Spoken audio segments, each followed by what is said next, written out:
Hey guys, আসসালামু আলাইকুম। ইরাজ কিচেনে আপনাদেরকে স্বাগতম। আজকে আমি মুরগির মাংস আলু দিয়ে ঝোল রান্না করব।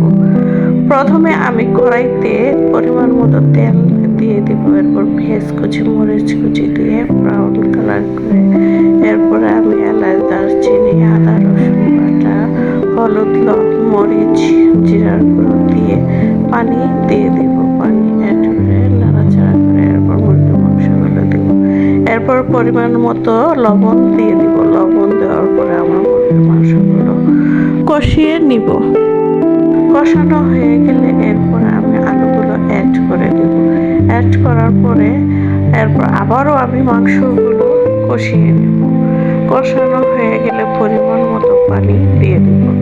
পানি অ্যাড করে এরপরে আপনার ঢাকনা দিয়ে ঢেকে রান্না করে দেব। এরপরে নামানোর একটু আগে জিরার ফাঁকি দিয়ে দেব।